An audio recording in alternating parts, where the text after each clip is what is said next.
দর্শক আসসালামু আলাইকুম।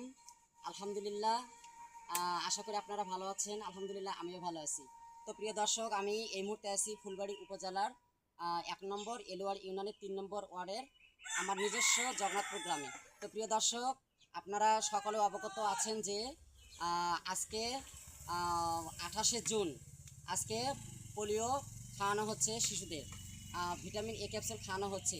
তো শুধু গ্রামগঞ্জে নয়, সদরঘাটে বাস টার্মিনালে স্বাস্থ্য কমপ্লেক্সে, পাশাপাশি আপনার রেল স্টেশনে, এরকম বাংলাদেশের বিভিন্ন জায়গায় ভ্রাম্যমান স্বাস্থ্যসেবাগুলোতে পোলিও ভিটামিন এ ক্যাপসুল খাওয়ানো হচ্ছে। তো আমরা জানতে চাইবো যে এই আপার কাছে যে কত বছর বয়সী বাচ্চাদের ভিটামিন এ ক্যাপসুল খাওয়ানো হচ্ছে।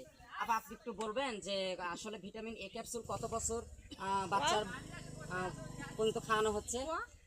6 মাস থেকে 5 বছর পর্যন্ত ছেলে মেয়েদেরকে খাওয়ানো হচ্ছে। হ্যাঁ, তো প্রিয় দর্শক, আপনারা জানলেন আপার কাছে, সেবিকা আপার কাছে, যে একটা বাচ্চার যখন বয়স 6 মাস হবে, 6 থেকে 5 বছর বয়স পর্যন্ত ভিটামিন এ ক্যাপসুল খাওয়ানো হচ্ছে। তো এই ভিটামিন এ ক্যাপসুলের মধ্যে পর্যাপ্ত পরিমাণে ভিটামিন আছে, পুষ্টি আছে। আপনারা কখনোই ভুলবেন না, বাচ্চাদের আপনারা যে যেখানে থাকুন না কেন, যে অবস্থা থাকুন না কেন, এই ভিটামিন এ ক্যাপসুল শিশুদের খাওয়াবেন।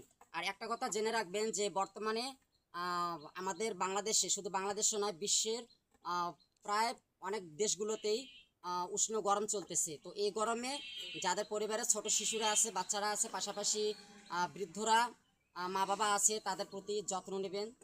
তাদেরকে সবসময় পুষ্টিকর খাবার খাওয়াবেন, যাতে করে তাদের শরীরে রোগ প্রতিরোধ করার ক্ষমতা থাকে। তো প্রিয় দর্শক, আমার ভিডিওটা যদি ভালো লেগে থাকে, আমার জন্য দোয়া করবেন, পাশাপাশি আপনাদের জন্য আমরা দোয়া করব। আর এই আপার জন্য দোয়া করবেন, বাংলাদেশ সরকারের জন্য দোয়া করবেন যে শিশুদের এই ভিটামিন এ ক্যাপসুল খাওয়ানোর জন্য। তো ভালো থাকবেন, সুস্থ থাকবেন। আল্লাহ হাফেজ।